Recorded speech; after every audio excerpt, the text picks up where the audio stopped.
A row of warships sits in calm water under a bright island sky, steel so still it looks permanent, like the future has already been decided. But across the Pacific, another clock is louder than any gun. Fuel. Not patriotism, not ideology. Fuel, measured in tank levels, shipping schedules, and the hard math of how many weeks a navy can move before it becomes a museum. Japan's leaders had spent years expanding a war on the Asian mainland, and by late 1941, they faced a problem that could not be solved by courage. They were running out of the resource that made modern war possible. The prevailing assumption in Tokyo was that pressure could be managed, that time could be negotiated, that America would hesitate to fight far from home. Then the pressure tightened, the window narrowed, and negotiation began to feel less like a path and more like a trap. In that shrinking space, a decision formed that looked irrational to outsiders and inevitable to the men inside the room. Strike first, shock hard, and buy time, just long enough to seize what the empire needed and force a settlement. The mystery is not only why they chose it, but how they convinced themselves it could work, what they traded away to make it possible, and who paid first when the gamble failed to deliver what it promised. Join Rooms Where History as we trace the decision that made Pearl Harbor a turning point and ask what exactly that surprise bought and what it destroyed. To understand why Pearl Harbor became thinkable, you have to start earlier, when Japan's leadership committed to a widening war in China in 1937. The decision chain begins with momentum, early advances, then a conflict that refused to end cleanly. A long war meant long supply lines, long bills, and a constant need to prove progress at home while managing international condemnation abroad. Each year the costs rose, and each year retreat looked more dangerous, not only militarily, but politically.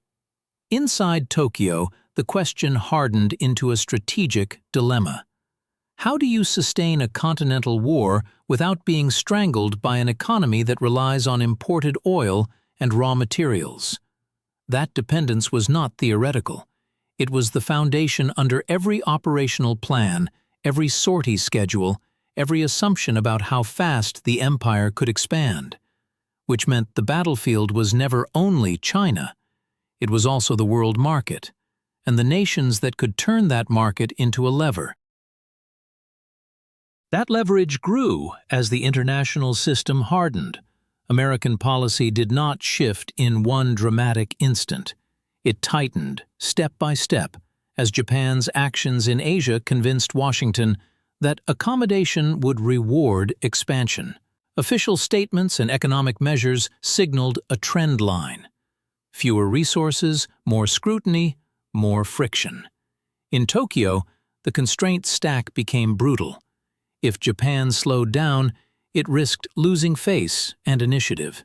If it sped up, it risked provoking the very coalition that could cut off its lifelines. And the most dangerous constraint was time, because stockpiles shrink silently. A navy can look strong right up to the moment it cannot sail. So, the leadership faced two competing fears: the fear of war with the United States and the fear of paralysis without resources. The second fear, strategic strangulation without a shot fired, began to feel like the one they could not accept.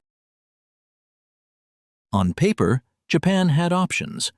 The simplest was to de-escalate, reduce operations in China, accept diplomatic terms, and preserve access to trade. But simple is not the same as possible for leaders who have already built legitimacy on expansion. Another option was to hold position and gamble on negotiations, stall for months, keep talking, hope pressure loosens, and survive on reserves. A third option was the most aggressive: seize resource-rich territories in Southeast Asia, especially the Dutch East Indies, and build a defensive perimeter so wide and costly that the United States would eventually bargain. Each option paid something and bought something. De-escalation could preserve oil, but risked political collapse and strategic humiliation. Negotiation could preserve peace, but only if the other side believed Japan would actually change course. Seizure could solve resources, but would almost certainly trigger the war Japan feared. And the deeper problem was that every day spent deciding burned the very resource that made choosing possible. The pressure spike came in the summer of 1941, when American financial and trade measures effectively froze Japan's access to critical imports, especially oil. However leaders described it internally, the effect was the same. The fuel clock stopped being a background constraint and became the headline. In Tokyo, decision-makers could now calculate an end date, not for victory, but for mobility. And timing forced a choice. If Japan moved south to seize resources, it would collide with Western colonial holdings, and almost certainly with American power. If Japan did not move, the empire's capacity to fight would decay into dependence, first on desperate rationing, then on immobility, then on humiliation. The prevailing assumption that pressure could be endured while diplomacy worked began to crack. Because leverage only matters if you can wait, and Japan's leaders were increasingly convinced they could not. The fuel problem turned diplomacy into a race against depletion, and races create a temptation to solve time by creating shock. This is where the room matters. Japan's decision was not a single speech or a single man's impulse. It moved through an imperial decision cycle shaped by liaison conferences, military planning papers, and diplomatic cables, an ecosystem where the army, the navy, and the civilian leadership negotiated reality under pressure. Prime Minister Hideki Tojo became the face of a government tasked with turning constraints into action, while the Navy wrestled with a strategic truth it understood better than anyone. A long war against American industry was unwinnable. Admiral Isoroku Yamamoto, who had studied the United States and respected its capacity, argued in essence for a paradox. If war was inevitable, then only a stunning opening blow could create a window. Not to win outright, but to buy time for Japan to seize resources, fortify a perimeter, and make the price of reversal too high.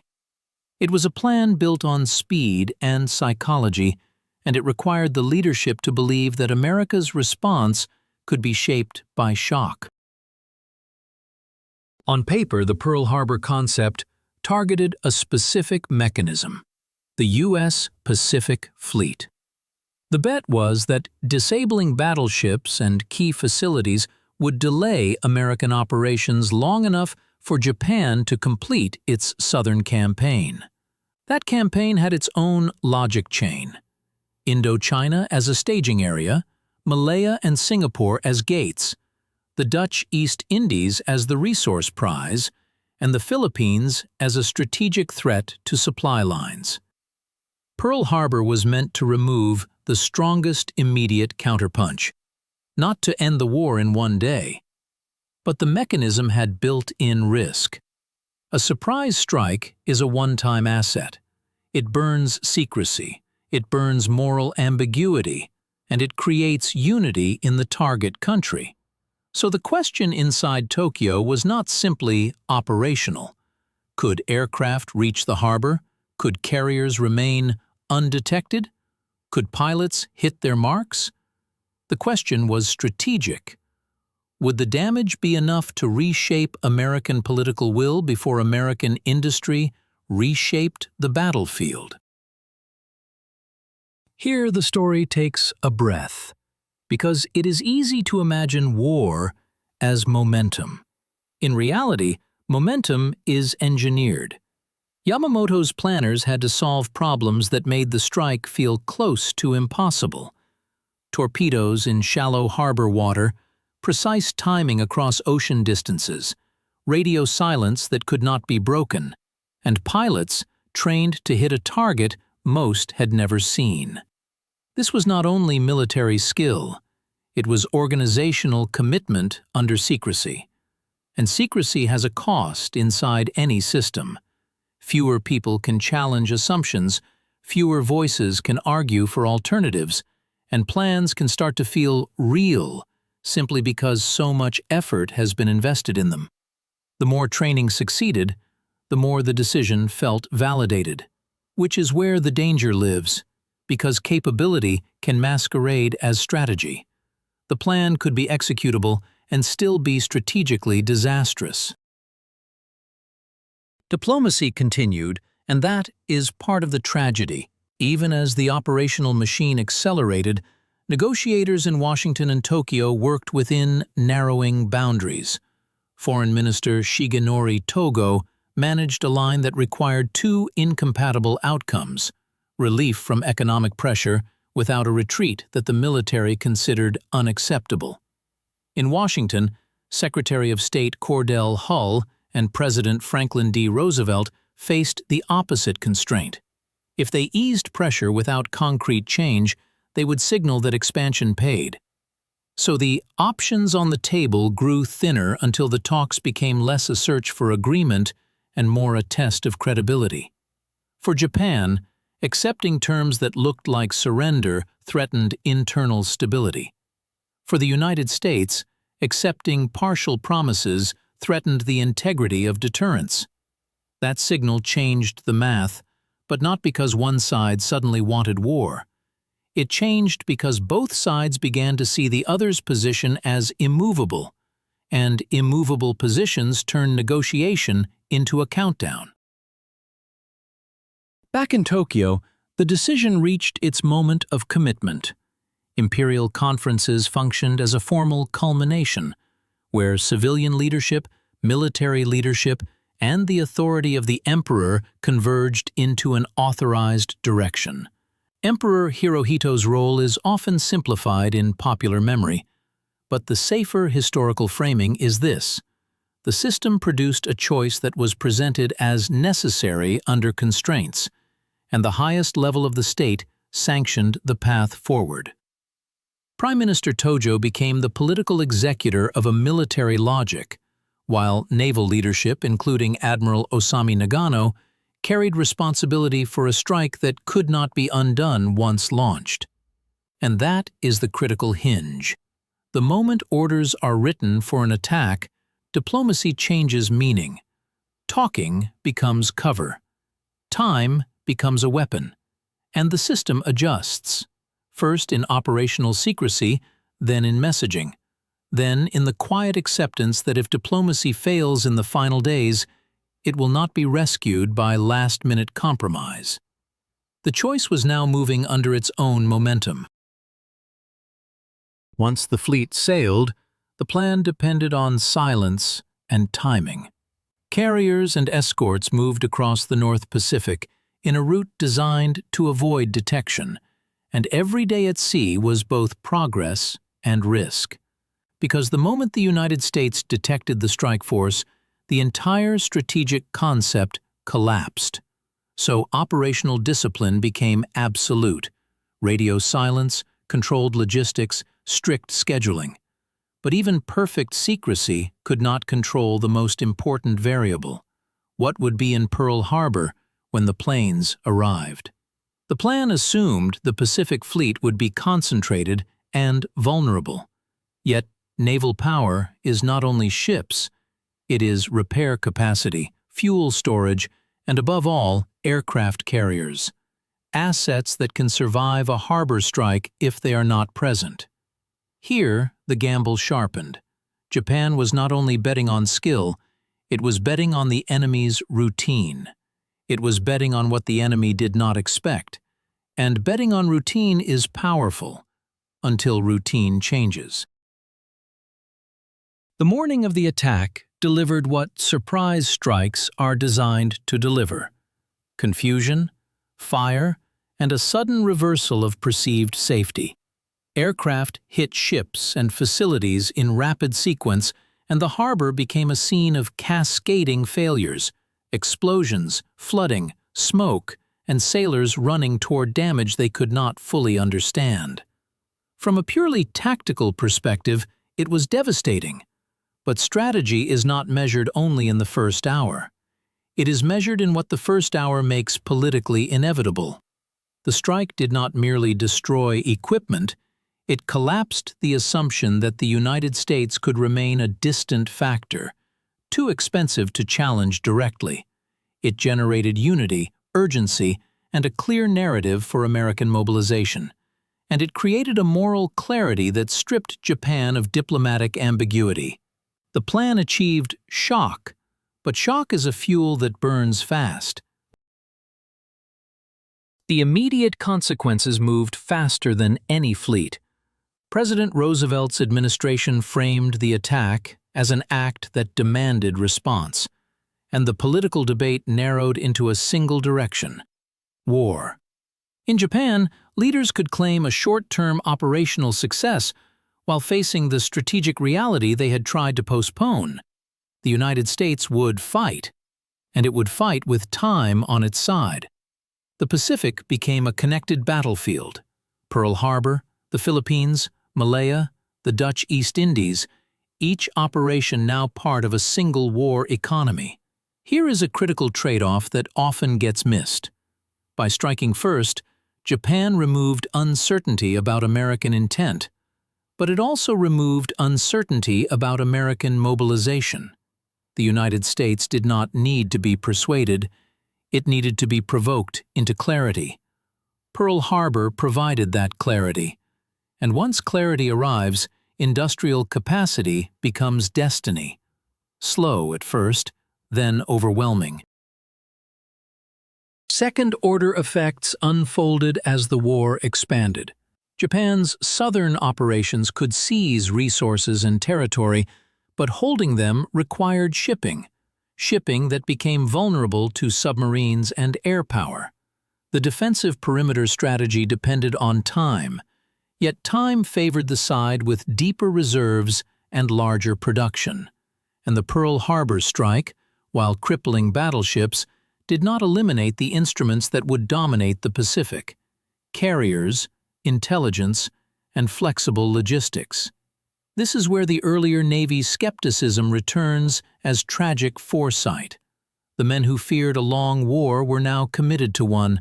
The leadership had traded diplomatic space for operational initiative, but initiative cannot compensate forever for an unfavorable production balance. The gamble assumed the United States might negotiate after early losses. Instead, the losses became the reason not to negotiate. By the time the strategic horizon reached midway, the logic chain had tightened into a trap. Early Japanese successes proved the operational concept could move fast, but they also expanded the perimeter that had to be defended. And defense is expensive in ships, pilots, fuel, and attention. The United States, meanwhile, could lose and still rebuild, an asymmetry that changes how risk is priced. The Pearl Harbor decision was supposed to create an opening in which Japan could set terms. Instead, it accelerated a system in which Japan's margin for error shrank with each month. This does not erase the constraints Tokyo faced in late 1941. It clarifies the nature of the trade-off. Japan chose a path that solved the immediate resource crisis only by creating a larger strategic crisis: war against an opponent whose strength grows with time. That is the signature of a desperate gamble. It buys motion now by mortgaging the future. So, what did the decision actually achieve in the short term? It bought Japan operational freedom in the opening phase, space to strike south, seize territory, and attempt to build a defensive belt before American power could fully arrive. It also delivered a psychological jolt that temporarily changed expectations across the Pacific. But what did it damage or risk? It unified the United States, erased diplomatic ambiguity, and converted an economic pressure campaign into total war.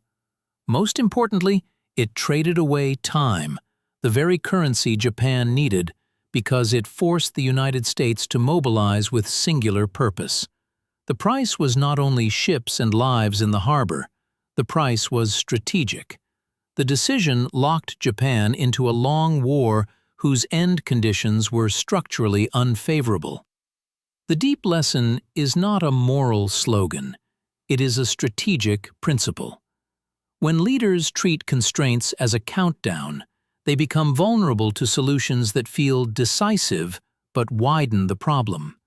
A surprise strike can solve today by detonating tomorrow. And in rooms where history turns, the most dangerous plans are often the ones that are executable, dramatic, and emotionally satisfying, because they can hide the question that matters most. What happens if the other side refuses to negotiate? When you step back from the smoke and the headlines, Pearl Harbor reads like a case study in strategic trade-offs under pressure.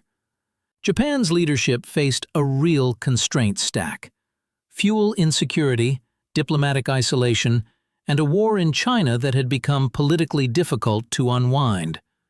The strike was designed to buy breathing room, long enough to seize resources in Southeast Asia and present the United States with an expensive reality to reverse. In the narrowest sense, it achieved that opening motion. But it also detonated the very outcome Japan could least afford: a long war against a state with deeper reserves, larger industry, and greater ability to absorb early blows. That is the price that often hides behind decisive action.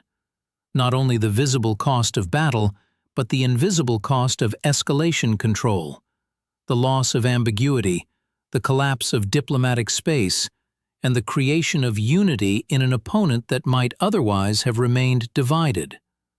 The lesson for any era is analytical, not moral. When a system runs on deadlines, decision-makers will be tempted by dramatic moves that appear to reset the clock. Sometimes those moves do the opposite. They start a larger clock that cannot be stopped. If you found this story compelling, please take a moment to like this video. It helps this channel reach more viewers who value calm, evidence-minded history. Subscribe for more Rooms Where History episodes, where we track the pressure, the constraints, the options on the table, the choice that won, and the consequences that followed, often both beneficial and harmful at once. And I would like to hear from you. Leave a comment telling us where you're watching from and what you think mattered most in this decision: the fuel clock, the diplomatic breakdown, or the belief that shock could shape an opponent's will. Thank you for watching, and thank you for supporting serious documentary storytelling.